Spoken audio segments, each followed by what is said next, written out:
Hindi naman po ganun ka highly maintained ang mga native. Yun po yung kagandahan sa mga native nating mga baboy. Gagawing inahin, ano na din po natin ng konti. Medyo madayet natin ng konti. Pinasyalan dito, nakapanganak na po siya. Yan, bali naghalo nga din pala tayo ng molasses dito sa kanilang tubig. Ito po yung molasses. Lumabas na yung panakan niya. So, close na yan. Hanggang 8 lang. Pwede naman po kayong bumili ng yung ordinaryong bulb na lang. Pero yung yellow ang ilaw, wag po yung puti.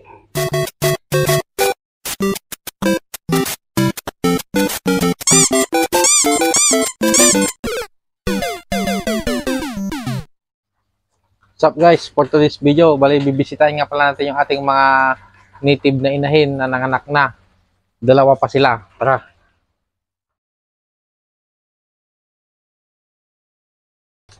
Bali nung August 26, nanganak na daw po yung isa.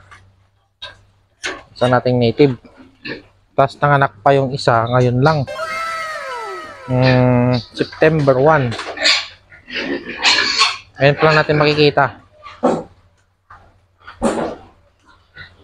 Yan, kulungan natin.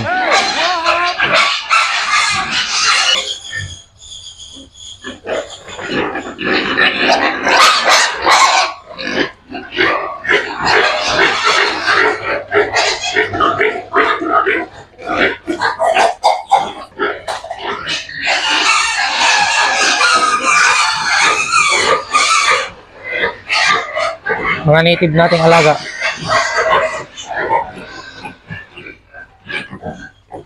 No, gutom kayo? Nope. Ito na po yung unang nanganak noong August 26. Wow. Ito po. Yan po yung mga anak niya. Nice. 2, 4, 6. 2, 4, 6, 8. Bali, 8 po sila. Kaya yung isa medyo payat.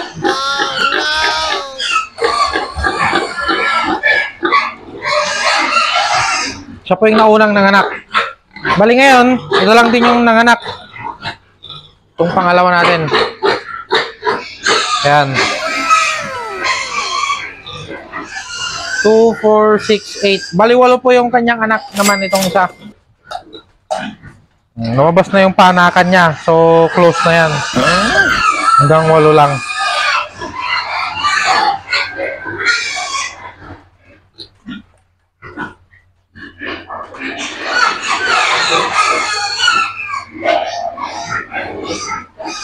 Yan, ito po yung magkasunod nating inahin na ng anak.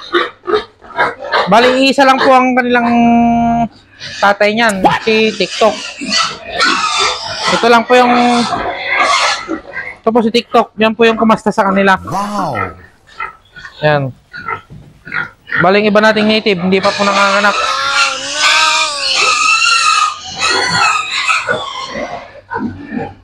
Bali, ang kinakain pong feeds ng mga ating mga inahin sa ngayon is yung milk flow, pang pagatas.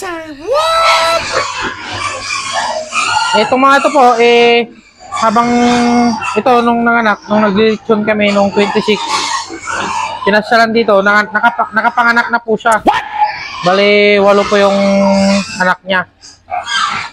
Pinabayaan lang po namin. Nice.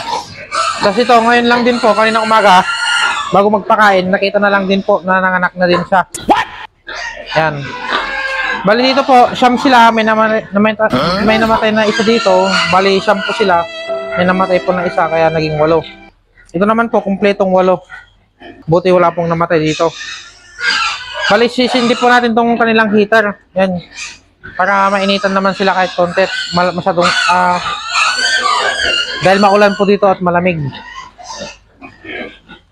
Borshang! Ito po, buntis na naman to. TikTok. Oh, nakabaliktad na kayo dyan. Paano kayo makakain? Kayo?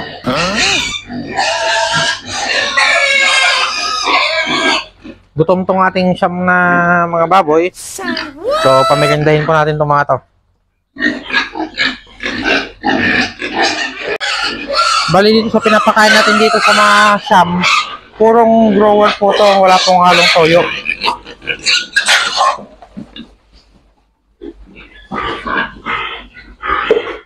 pa.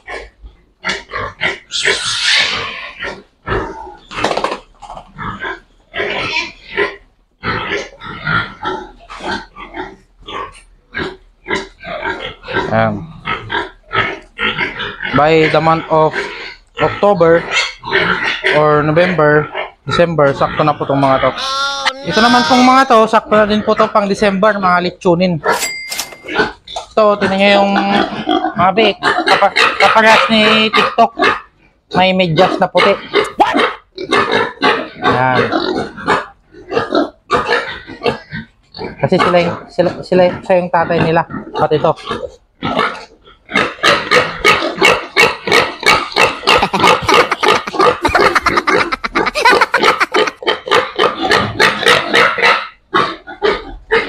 Mga bulinggit.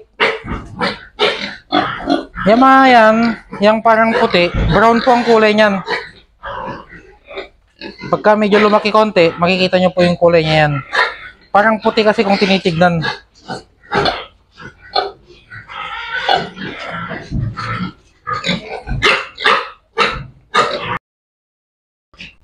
Wala pa tayong tinurok dito ng mga antibiotics sa ating mga inahin.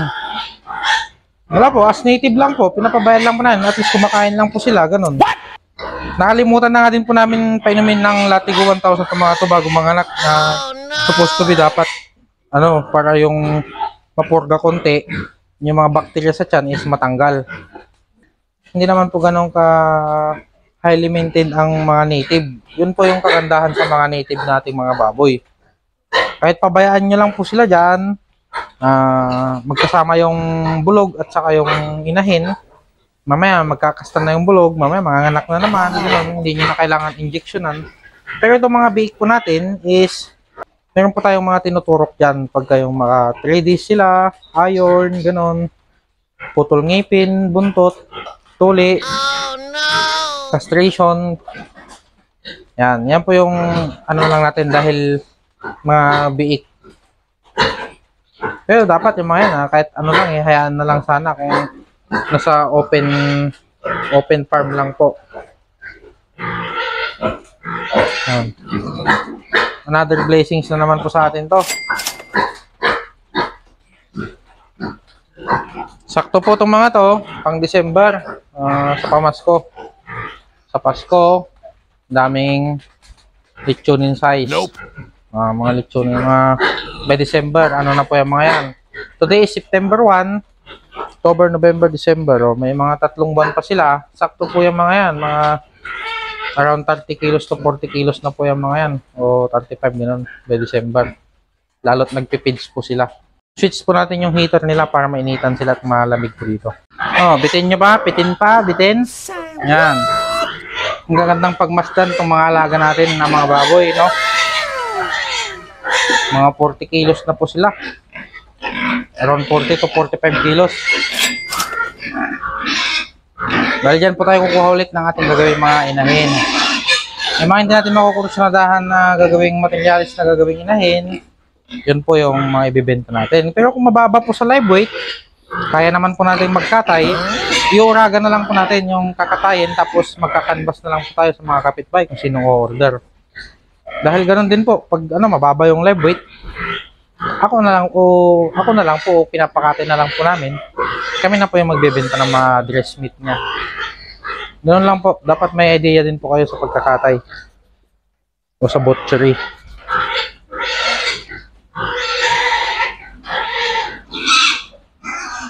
Yan.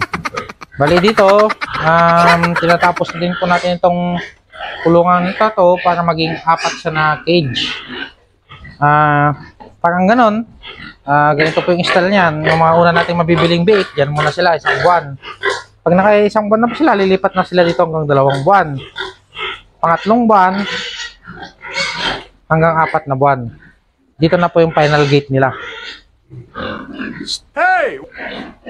Yan po yung gate na ginawa natin, no? Yan. Para kung sakaling maglilipat na po tayo, magbubukas na lang tayo ng gate. Hindi na po tayo maglalabas dito sa harap. Dahil dati, gano'n, magbukas kami kung saan-saan pa umiikot. Yan, paikot-ikot pa, hirap pa tuloy uliin. Kaya mas maganda na po yung ganyan.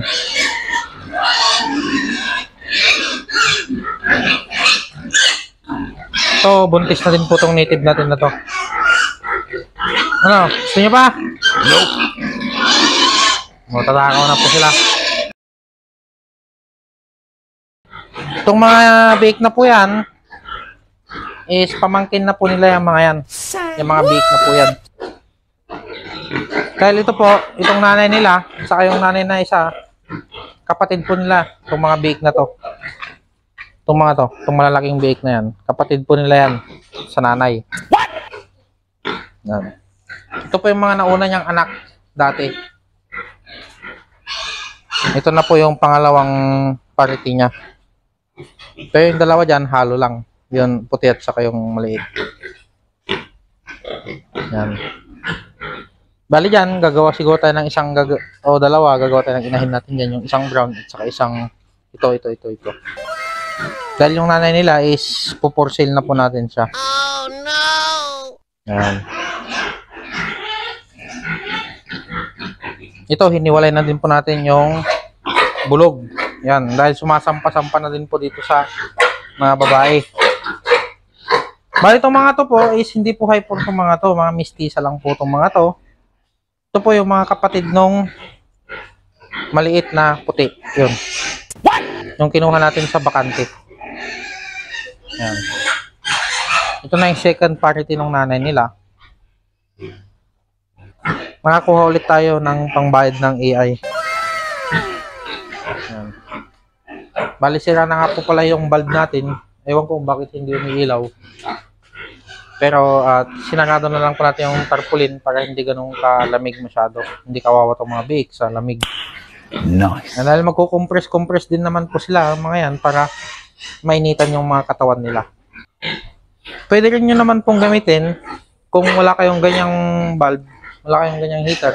Pwede naman po kayong bumili ng yung ordinaryong bulb na lang. Pero yung yellow ang ilaw, wag po yung puti. Yung umiinit. Dahil heater po. Tapos open lang po. Kahit yung dyan lang na bulb, okay lang yun. Ito kasi isinama na din to dati nung binili namin tong mga parawing pin at saka gestating pin. Bali gutom na yung iba nating mga bake. Sana makasurvive po yung isang payat natin dito. Ayan. Dalawa pala sila na payat. Sana makasurvive sila. Kaya hindi naman sila sayang. Ang laki pa nung tiyan nung nanay na isa.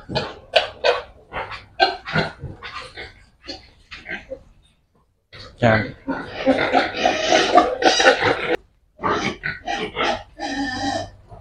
Mga gutom po. Pakainin naman natin sila. Yan, bali naghalo nga din pala tayo ng molasses dito sa kanilang tubig. Ito po yung molasses. Hinaluan na po natin. Mabilis pong tumaba yung mga alaga ninyo pagka may ganito silang mga iniinom o sinasabay nyo sa pagkain. Kahit konti-konti lang naman po. Yan o. Yan, dyan namin kinakagay molasses po. Pag naayos na nga po pala itong ating kulungan na mga to, doon po tayo mamimili dito ng ating first pick ng mga gagawing inahin. Abangan nyo na lang po kung paano po kami mamili ng pwedeng gawing inahin. Para ma-separate na po natin yung mga gagawing inahin at saka mga patabain. Para at least doon sa gagawing inahin, ano na din po natin ng konti. Medyo ma-diet natin ng konti.